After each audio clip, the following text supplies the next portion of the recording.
participate in the chat throughout the session. And the recording has started now. So welcome everyone. Again, this is the final event in our lineup of SNHU Internship Awareness Month events. So thank you for anyone that joined us for the first two. We're so excited to have this final one. My name is Dana McGrath. I'm an employer relations partner with Southern New Hampshire University Career Services. Again, we're so grateful that you've taken the time to join us today for this graduate students internship presentation and employer panel. Please keep in mind the session is being recorded.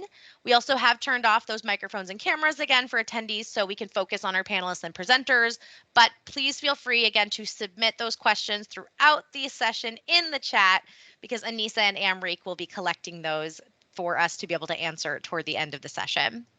We have 2 of our knowledgeable internship administrators and 5 excellent employer representatives as your presenters for today, who we will introduce momentarily. Please feel free to put any of those questions in the chat. I keep saying that, but it's so important. We want to make sure you're heard, and we'll be collecting those so we can be sure to ask them to the panelists toward the end of the session. First, some housekeeping as far as our accessibility statement. Individuals with accessibility needs requiring accommodations may reach out to the following contacts. Online students can reach the OAC at snhu.edu or call 866-305-9430. Campus students can reach the Campus Accessibility Center at cac@snhu.edu or call 603-644-3118. And finally, any staff and faculty in attendance can reach out to hr@snhu.edu. And finally, for a heads up for future events, a request for live captioning or live ASL interpreting requires at least 3 weeks advance notice. Joining me today as your key presenters and moderators are 2 internship administrators from the SNHU Career Services team, Fern Ruby Redford and Beth Wall. We also have internship administrators Amrik Hector and Anissa Roundtree supporting the event as chat moderators, so feel free to shout them out in the chat. Fern and Beth, please take it away.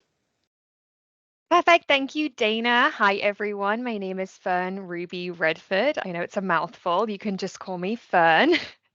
And I am an internship administrator. I oversee the program's STEM, and then I also oversee our administrative tasks from an internship standpoint, and then also the coordination of affiliation agreements and compliance contracts. And I will pass it over to Beth.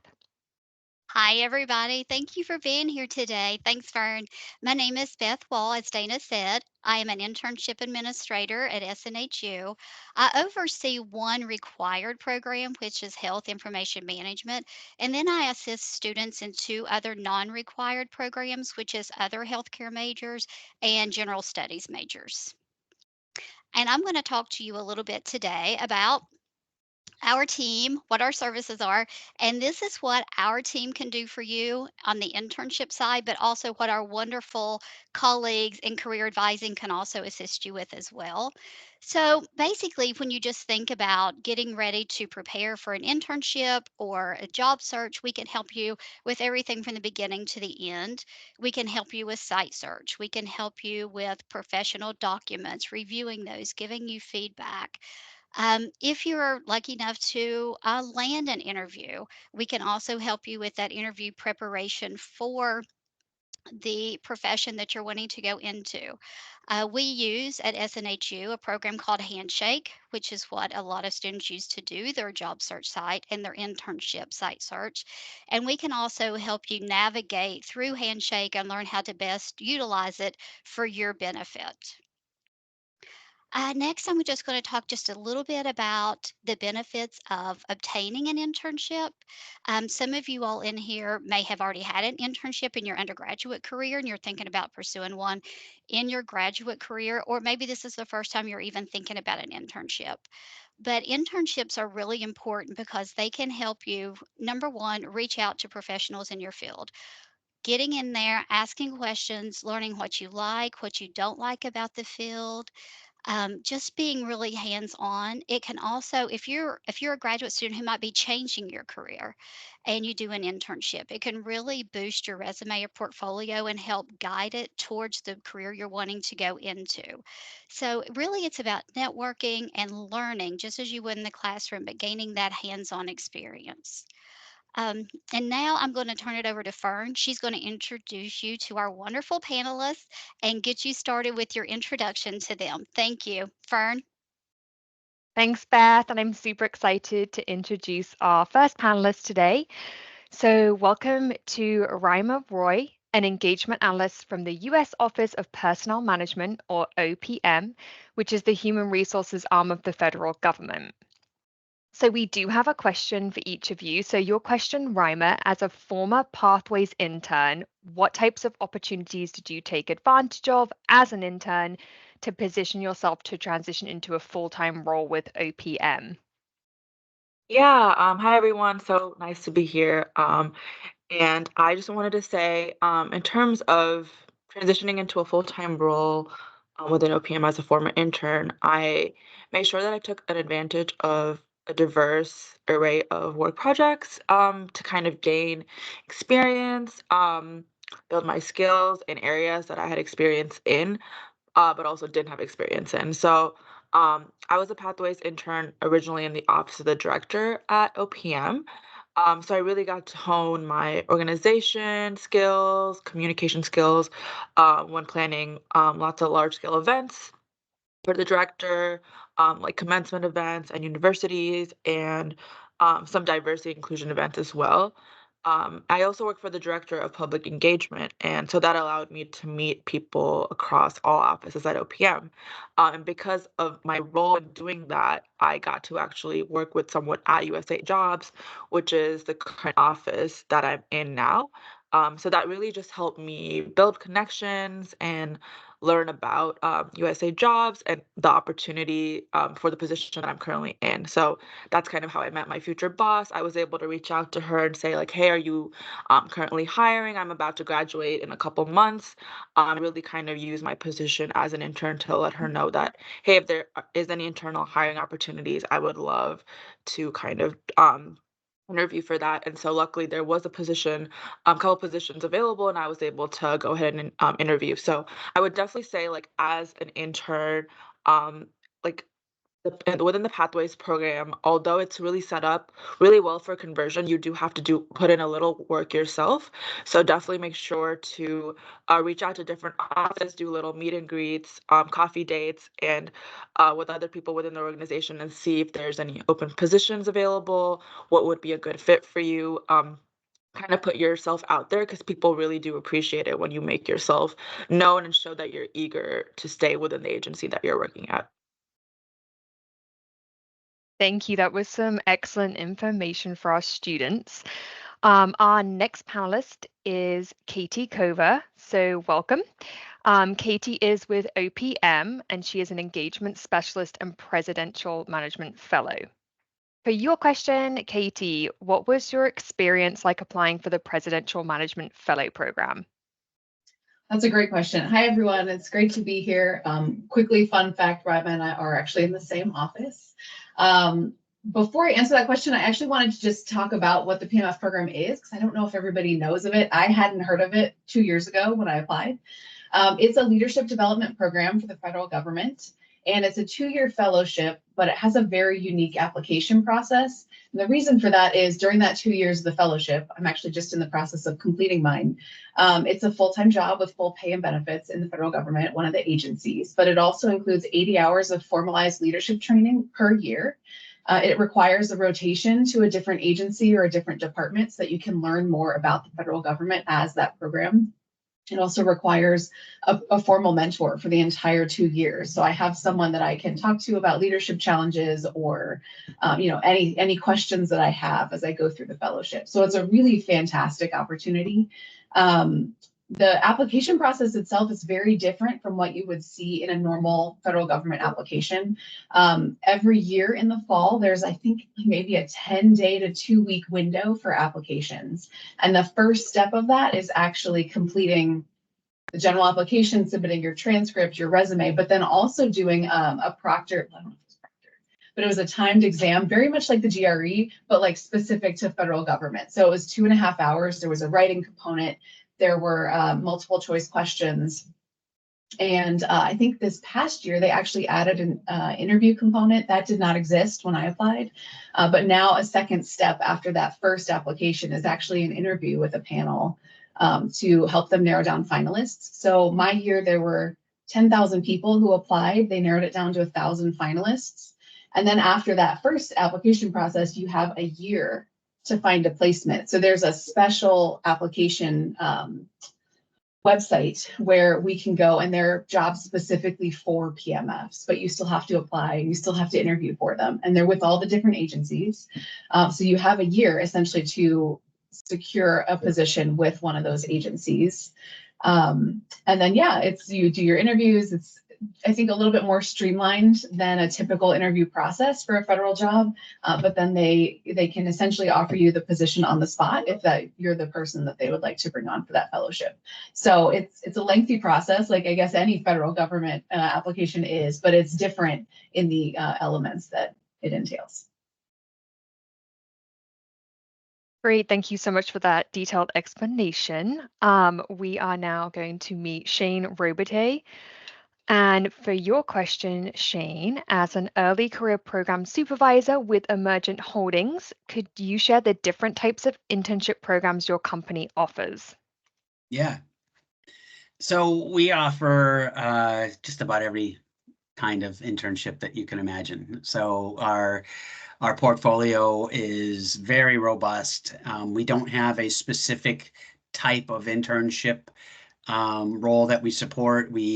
Our internships are based on what the business need is, right? So we assess what those needs are starting around August, September timeframe. And the positions that we have reflect that. So we have an infinite number of business, human resources, technology types of roles. Also the types of roles that defy any category, things like business analyst positions or project management or those sorts of things. So yeah, it's definitely based on what the business need is when we do that check once a year. Thank you so much, Shane. And we are now going to meet Lorianne Boyer. She's our next panelist representing Wray Ward, a full-service marketing agency based in North Carolina. And for your question, Lorianne, working in talent acquisition, what are the most popular or in-demand internships available at Wray Ward for graduate interns? It's a really hard question to answer because I think each of the positions that we offer are exciting to anybody who, it depends on what they're looking for to do. So we are a creative full service agency. And we even have the benefit of having a full studio right here on site as well. So I think some of the more exciting ones for our interns are things having to do with the studio and film and design and those types of things. But again, if you're an insights and strategy, looking toward a role within that profession, we've got an incredible team of some of the most scary, bright people who lead and mentor that. One of the things that we love about the way we set up our internships is that we give real projects to our interns. They work with our clients on specific projects, whether they're some of our what we call Empower projects, which are grants that we give out into the community, or if they are just real projects with clients that we service. And so they are working on the insights part of it. They're working on project management. They're working on the design and concept, storyboarding, all of it. They get to see a project from soup to nuts within the 8 weeks that they're here. So it's really hard to say. I mean, graphic design, copyright, you name it. Anybody, it depends on what you're looking for. It's just, I don't want to play favorites, I guess, but again, it depends on what your aspirations are. And the other thing that I love about this internship is people who go into marketing and communications, they'll look at an agency and think, okay, I want to go into an agency. And then the internship might make them believe, you know what, maybe that's not where I want to go and I want to go in-house. So to your point earlier, it helps you understand if you're going to like or not like the type of work that we do. Thank you, Lorianne. It sounds like you have some really exciting opportunities. finally, last but not least, welcome YAAANA with the Yiddish Arts and Academics Association of North America. They've posted many great remote opportunities for internships in Handshake that have been really popular with our SNHU student applicants. So YAAANA, could you share your perspectives about the benefits of gaining internship experience in the nonprofit space? Of course, thank you so much for having me. So I would like to stress that this is a small nonprofit organization. Although we are very international, we have interns from all over the world, and we are partially based in Mexico and partially based in the US. So it's exciting to work in this international environment. And it's also very homey, so to say, and very pleasant environment. So we both offer remote and in-person possibilities of having an internship in the US or in Mexico. And because we are so small, our interns get to know everybody on the team, from the board members to the donors, and they have access to all these amazing resources. That is an immediate access. And because as you know, the smaller the organization, the easier this access is. So I think that's the biggest benefit of having an internship with us, that you get to know all these amazing people right away without any barriers. And I would like to encourage interns to join us, especially in the summer. We have hundreds of interns, and it's very, very exciting. Great, thank you, YAAANA. And then I'm going to pass it over to Beth for some other questioning.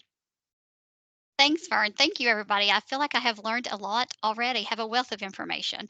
So the first question I'm going to ask is for Rima, Katie, and Shane, so you can answer in that order. So the question is, what advice do you have for graduate interns who are looking to pivot and make a change in their career? Rima, you can start. Okay. I would say to that, I would say definitely keep an open mind and keep your options open. Um, I actually come from a international affairs slash social justice background. That's kind of what I studied in my undergraduate degree. So I had no idea that I was going to be working at USA Jobs. But it all worked out because I didn't really pigeonhole myself into the few specific fields that I got my undergraduate degree in. When I went into my master's in public administration degree, I knew I wanted to continue to do a job where I was helping people and doing something related to diversity and inclusion, which kind of went into my previous background, but not completely. It is still really different from international affairs and social justice. But now I get to help the federal government recruit diverse candidates from across all backgrounds. In terms of the federal government specifically, I would say the federal government is so vast. So there are just so many opportunities. So I'm really lucky that I got to work in an agency that was my first choice, but that doesn't always happen for everyone. And that's okay. I think you need to remember that you can start your federal career in one place, and there's always opportunities to move around to other agencies in the future.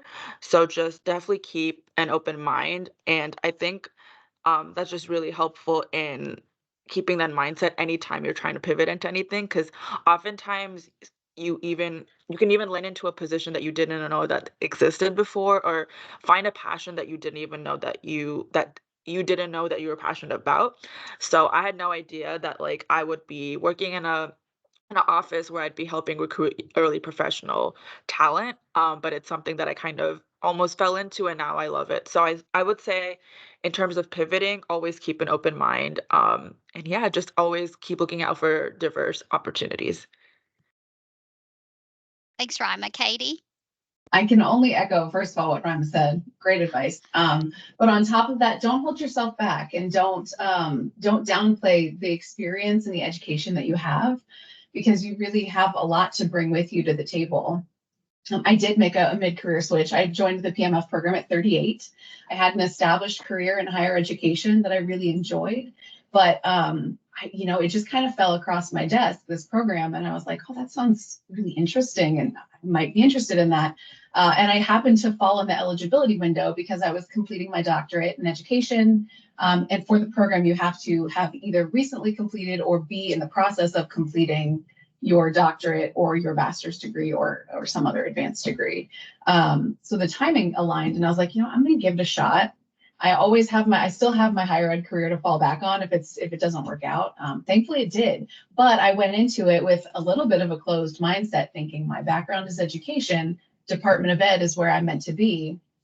But I allowed myself to interview with multiple agencies, and I ended up at OPM, doing a lot of the work that Rhyme is doing with recruiting early career talent. So I still have that connection to education in that way, but I'm not working in the same field that I was, because I allowed myself to take my background and look at the skills that I had and apply them in a different way to a different position. So yeah, keep that open mind, but also look at all the great skills that you already have and look at how you can apply them to different things. Thanks, Katie. That's a great story. I like that story. All right, Shane, next. So can I just say everything that Katie just said? So yeah, I mean, no, literally. So like her, I've had several very distinctly different types of careers. So I can appreciate the question. But just to add to what Katie said, I think a lot more companies are looking at these types of situations more closely. And, just like Katie said, you have every opportunity here to leverage your undergrad and your previous experiences, previous perspectives and skills.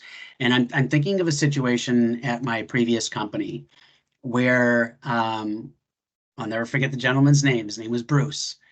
And Bruce was a lawyer. Bruce was 55 years old and decided to change his career into cybersecurity. So at like 53, he went back to school for a cybersecurity degree, and he applied for an internship in my company. And Bruce got hired. So Bruce was about 55 and sitting elbow to elbow with high school students and undergrad students. And he had such a great time, and we ended up hiring him full-time into the company. He leveraged all those skills, his previous academic life, everything, and brought it, every day, to that new role. And it was fantastic. And I suspect we're going to see a lot more situations like that in the future. Love that. Thank you. Okay, we do have another question, and this time I'm going to ask our panelists, Lorianne and YAAANA, to answer the question for us. And the question is, what experience or skills are you all looking for when you're hiring an intern from a graduate degree program? So, Lorianne, I'll start with you. Thank you. Sure. A couple of things.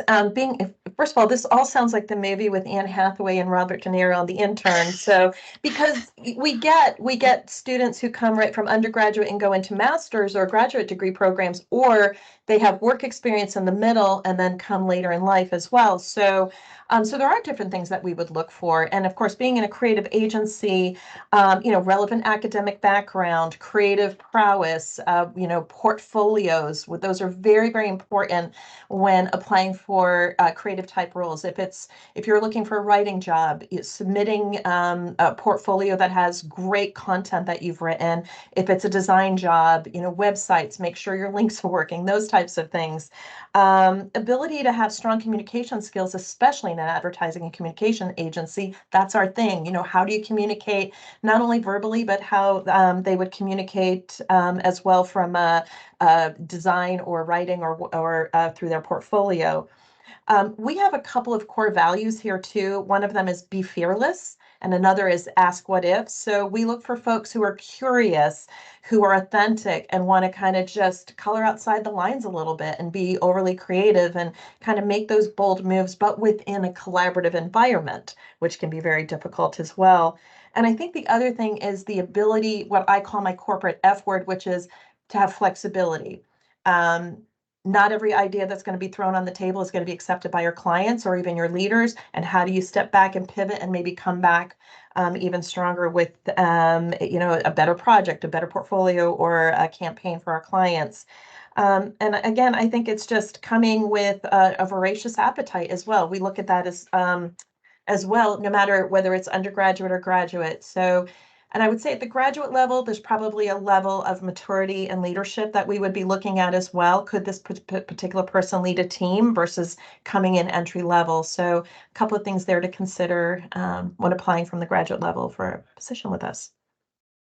Thank you, Lorianne. YAAANA? Yes, so we have a little bit of a different approach that our previous panelists, although I agree on many in many matters. First of all, regarding the communication skills, I think now in younger generations, it's harder and harder to get people to have impersonal good communication skills. We all have to work on it because we are so much on our devices all the time. And I think to talk human to human in the old-fashioned manner is a very, very important skill. But also, we don't really look at grades, I'm sorry. We don't look at portfolios that closely, I'm sorry, because those lie sometimes. So how we really get to know our interns is through what they actually do, not how they present themselves, because sometimes the most humble people have the best skills. So we give everybody a chance, and within 2 weeks, people can change their internships if they think it's not a good fit. And then we really learn, and I can list many, many examples in reality, who can perform on a good level and who cannot, based on how when people enter the company and how they present themselves then, not before, you know what I mean? So everybody's invited to join, and then we assess after they join where they are the best fit and what they can do. Because sometimes even the adults, as presented in Bruce's example, change their careers within their lives at 55, right? So even in my age, I'm changing careers all the time and changing my focus. So younger people, of course, will, bless you, will have the same experience. They will also, they don't really know what's out there for them. And only through real life experience, they get to know what their path is. Awesome. Thank you, YAAANA. I think we have time for another question. We kind of want to give the students at least 10 to 15 minutes to get their questions in. There's wonderful questions coming in the chat. So one question, and any of you all can answer this, feel free to just chime in. One key piece of advice that we like to share with our SNHU graduate students is to engage in varied networking opportunities so they can make those professional connections that's going to be valuable to them later in their career. So, what opportunities does your company or organization offer to interns to develop professionally and network with other interns in your organization? So, anyone is free to answer. I'll jump in. On day one of our internships, we encourage each of our interns to set up meetings with our CEO as well as our executive team. We do have our executive teams meeting with them as well within that first week, but we want to see if they're going to take that initiative to go and set up those meetings. And we let them know that they're expecting to get on their calendar, but also that there's just a plethora of information that they'll learn from those conversations, and then networks off of them as well that they'll be able to take advantage of. We also provide the mentorships. We have in-house, we have a whole town hall that we have where we have in-house meetings as well, where our interns can network. And then once they do their end of year exit with us, we make sure that we put them in touch with appropriate organizations that can help them as well. Love that. Anybody else want to chime in? I could jump in if you want. Oh, okay. Yeah. In fact, I was talking about this morning. We're actually doing something a little different this year at Emergent Holdings. We've got between the two cohorts, I think almost 300 interns. So it's a lot of students. And so what we're trying to do is find a more efficient but actually better experience for networking. And so we're developing what we're calling speed networking.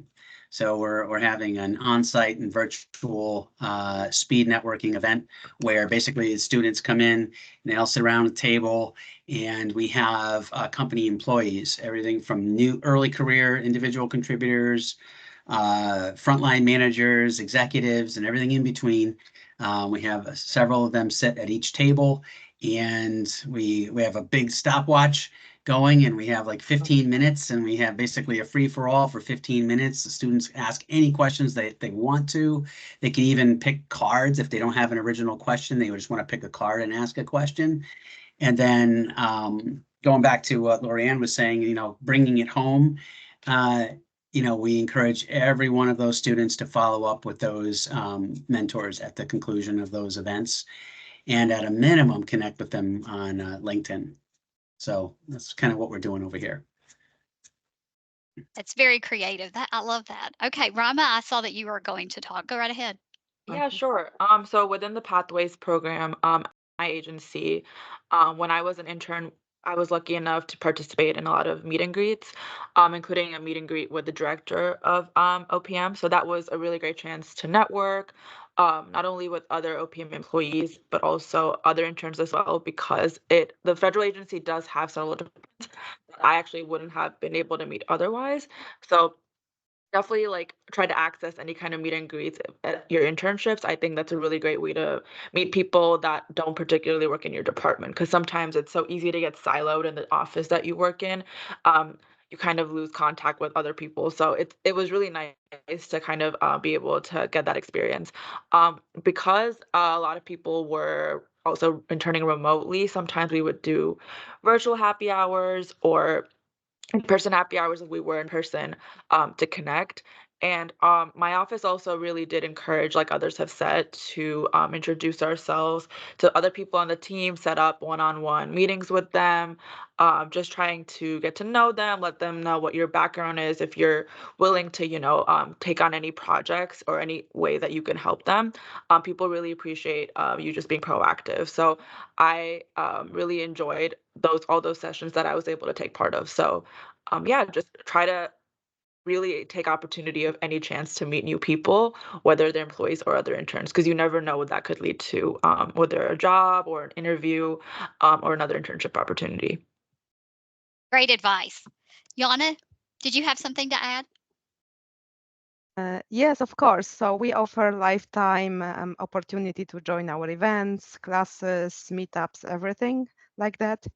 So I always tell the interns, you know, even 10 years from now, don't hesitate to contact us. You can ask for recommendation letter.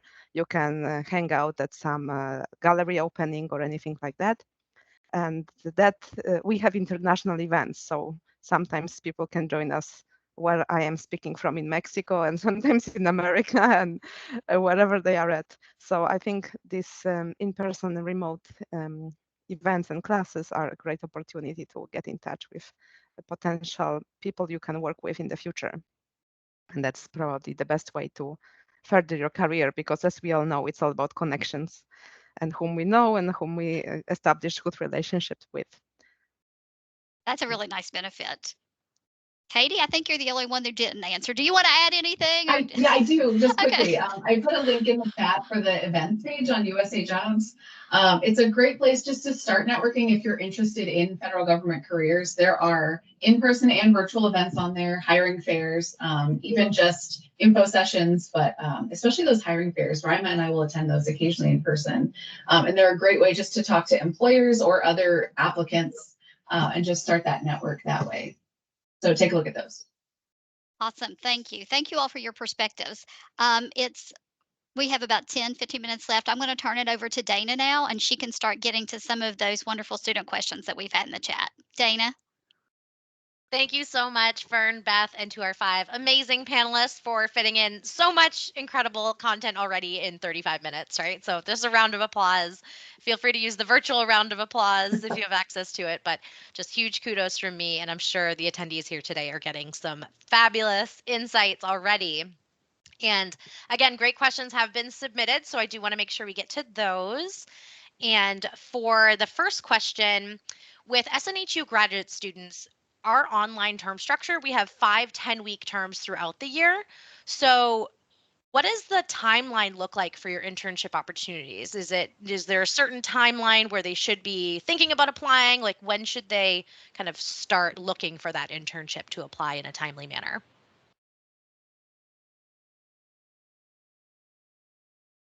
I could say from Emergent Holdings perspective, the best time to reach out is early fall. As early as September, October, we start building out our portfolio of positions. By November, we're pretty much running at full speed. But I always say reach out earlier. So you can get a sense of what kinds of opportunities we're lining up for the new year.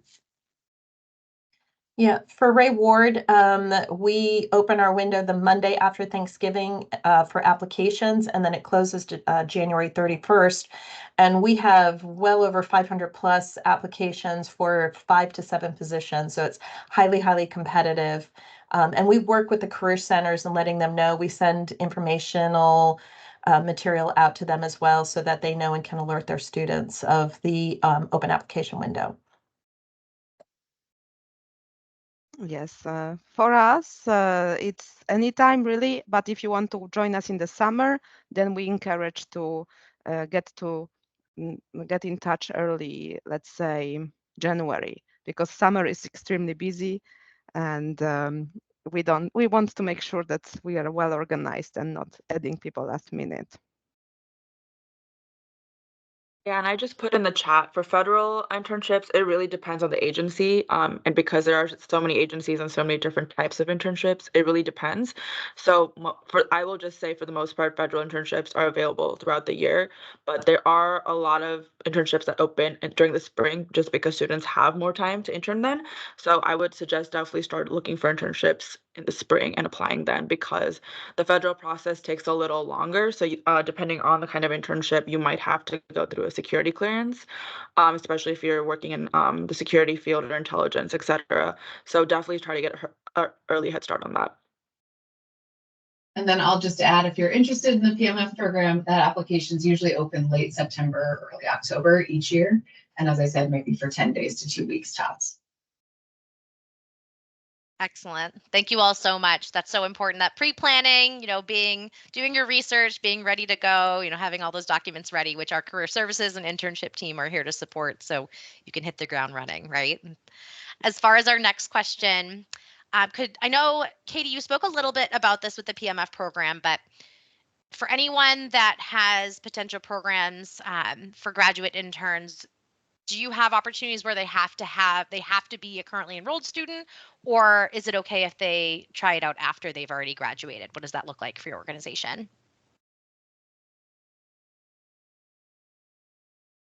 Well, maybe I can talk. So for us, it depends. We have part-time positions and full-time positions. If you are a student, I highly encourage you to do part-time because you're going to have more time to focus on your studies. We don't want to distract you from your studies. So if you are a currently enrolled student, it's better to be in a part-time position, or even just put your foot in the door and be a volunteer. Then it's maybe 5-10 hours per week. You still get some skills, and you get to be a full-time student as well. And if you already graduated, then you can get involved more actively, and you can get a full-time internship, 40 hours per week. And it's being more immersed in what our company does.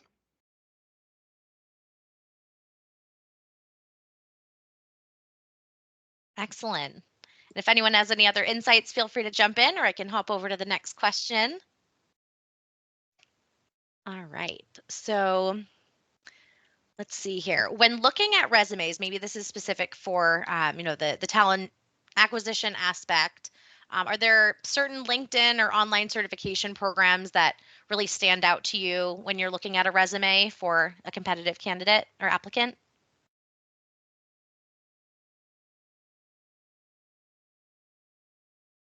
Oh, Lori, are you talking? I think you're on mute. That's the story of my life. Sorry about that. That's all right. So no, I would say for the roles that we do, again, we're in the creative space. So for us, it's more about the creative portfolio.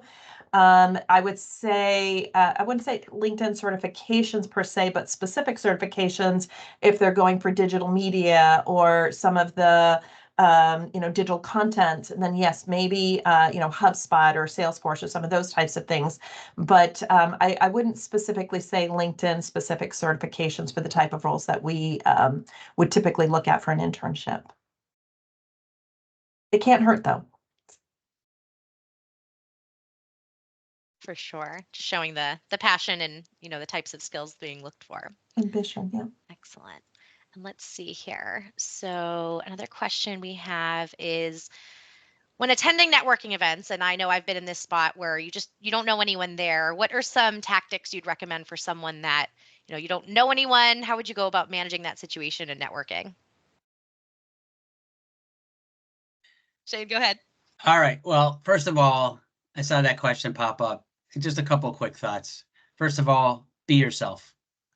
Secondly, if you can, try not to blend in. Like, that's not an opportunity to fade into the wallpaper, right? Be your awesome self. And I don't mean that, to sound funny here, but literally take advantage of this opportunity. And if you can, be proactive, be yourself. Own the opportunity. It's not a great time to say, it's just like resumes. I could talk for 4 hours about resumes.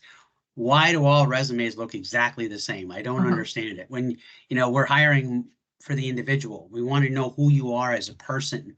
Are you creative? Are you innovative? Do you have leadership potential? You have all these things.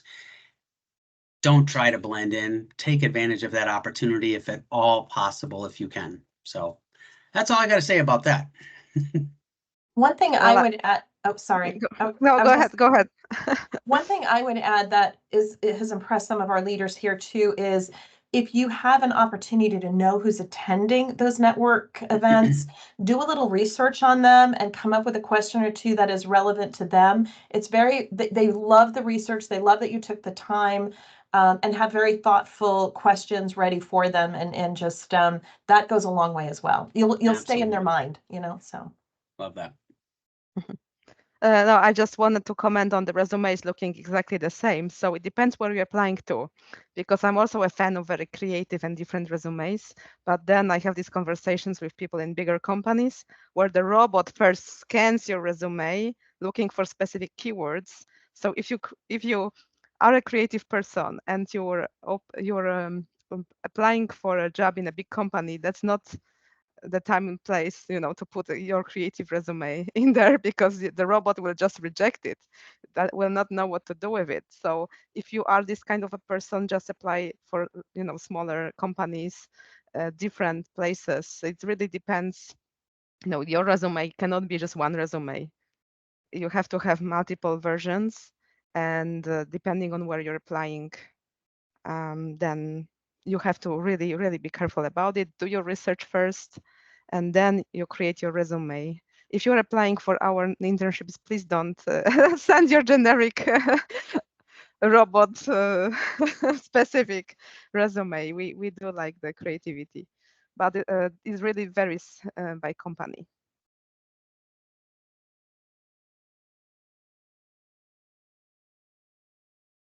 Perfect. Thank you so much.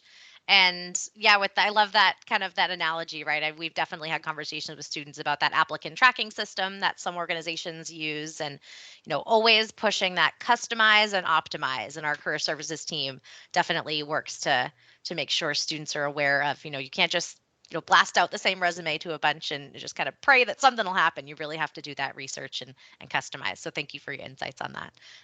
Oh, go ahead. The other thing is on cover letters. Read your cover letters. If you've just sent something to Cisco and now you're writing to me, make sure you've changed that out. We get a lot of those. Also, madam is not madman, manager is not manger. Like spell check, you have ChatGPT, spell check, all these things. We call it check yourself before you wreck yourself. So it goes a long way when you're, especially, depending on the type of role you're going for. So. Absolutely. Just that professional level of, making sure that there aren't any of those typos and mistakes there. So always double, triple check your work, right, before hitting that submit button.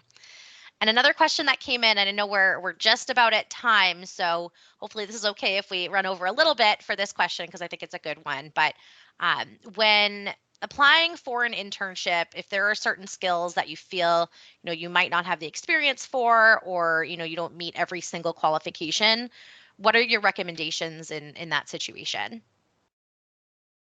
Apply. Just apply. To YAAANA's point, sometimes you learn about if we see a lot of the core skill set there, we learn more about the individual once we have an interview with them and get to know them. And we might pick up a nugget of some other exciting experience that we weren't aware of that could be important to the work that they're doing. Be bold, do it.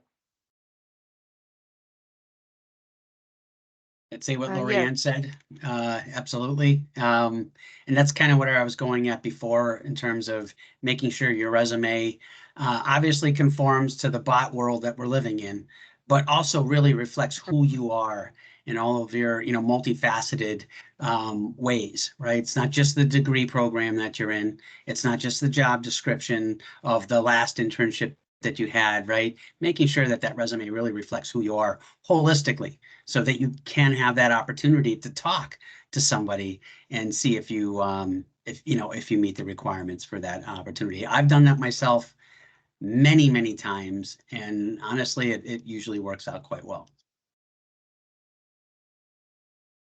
Yes, do apply, and then when you have this interview, that's the time and place to talk about, listen, my degree is in this field, but I'm really passionate about this, or I am a shy person. Very important. I am a shy person. I want to learn how to communicate with people better. There's so many shy people out there, and there's something, we can work out in our little nonprofits to help you out on that. So just tell us, be honest about your skills, be honest about what you want to work on, and I will help you out with all those issues, and we'll make sure that your beautiful skills and your personality gets across in the internship. In our robot-dominated world, we really need our personalities to shine. I will just jump in from the federal government perspective, completely different. Whatever you say has to be in your resume, because if it's not in there, you're not going to get to the interview phase to further explain yourself.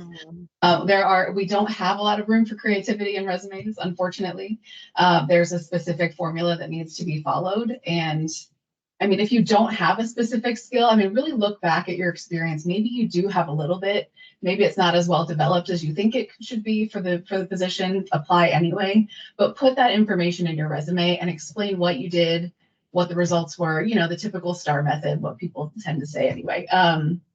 But for federal resume, there's no length requirement in most cases. So if it's a little bit longer and you need that room to explain yourself and what you did, take it. Because you need to get past that first step, the HR specialist who looks at it, in order to get to the hiring manager, who then you can further explain yourself to in an interview. So it's a little bit different. Definitely focus on that resume. And for us, cover letters usually are not necessary or helpful in most cases. So resume is the biggest piece. Catherine, or Katie, I'm sorry, I just wanted to piggyback on there. I can say that she is 10,000% accurate and true. I worked in communications at the White House and helped them draft a job description for a new communications role that I was going to apply for. And I applied to it and it came back as unqualified. And even though I was the one that wrote the thing. So I learned that the hard way. It was a long time ago, but I'll never forget it. I'm like, what do you mean I'm unqualified? I was the one who wrote it. So anyway, yes. She's absolutely a lot right. of detail. Yeah. Oh, yeah.